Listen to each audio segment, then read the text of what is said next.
পাক গোলাগুলিতে শহীদ সুবেদার মেজর ৩ মাসের মধ্যে অবসর নেয়ার কথা ছিল। পোস্টিংয়ের জন্য পুঞ্চকে বেছে নিয়েছিলেন। সিএম সুখবিন্দর সিং সুখু বলেছেন যে জারিয়াল দেশের ঐক্য ও সার্বভৌমত্ব বজায় রাখার জন্য সর্বোচ্চ ত্যাগ স্বীকার করেছেন এবং মানুষ তাকে চিরকাল মনে রাখবে।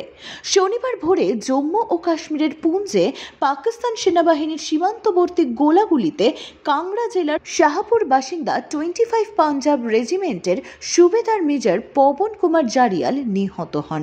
50 বছর বয়সী জারিয়াল, যার 31শে অগস্ট অবসর নেওয়ার কথা ছিল, তিনি কয়েক মাস আগে সীমান্তবর্তী শহরটিকে তার শেষ পোস্টিং হিসাবে বেছে নিয়েছিলেন। তার বাবা 75 বছর বয়সী গরজ সিং জারিয়াল বলেন যে 32 বছর চাকরি করার পর তিনি 3 মাসের মধ্যে অবসর নিতেন।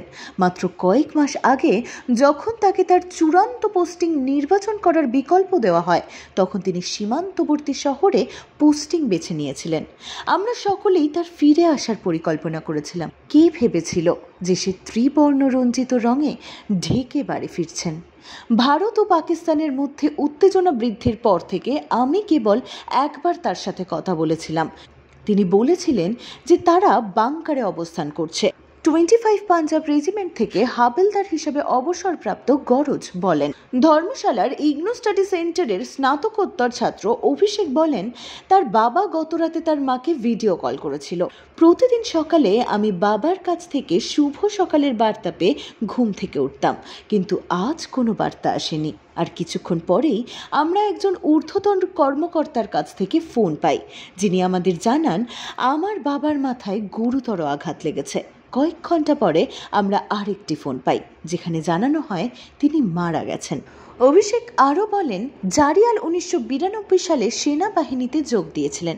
কাংড়ার ডিসি হেমরাজ বাওড়া বলেন, প্রতিরক্ষা কর্তৃপক্ষের দেওয়া তথ্য অনুসারে শনিবার গভীর রাতে তার মৃতদেহ তার বাড়িতে পৌঁছাবে এবং রবিবার পূর্ণ রাষ্ট্রীয় মর্যাদায় শেষকৃত্য অনুষ্ঠিত হবে।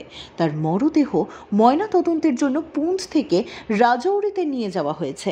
এরপর মৃতদেহ সড়ক পথে শাহপুরে আনা হবে। এদিকে মুখ্যমন্ত্রী সুখবিন্দর সিং সুখু বলছেন, জারিয়াল দেশের ঐক্য ও সার্বভৌমত্ব বজায় রাখার জন্য সর্বোচ্চ ত্যাগ স্বীকার করেছেন এবং মানুষ তাকে চিরকাল মনে রাখবে। তিনি বলেন, এই শোকের মুহূর্তে রাজ্য সরকার শোকাহত পরিবারের পাশে দাঁড়িয়েছে এবং সম্ভাব্য সকল সহায়তা প্রদান করবে। ব্যুরো রিপোর্ট, এক্সপোজ বার্তা।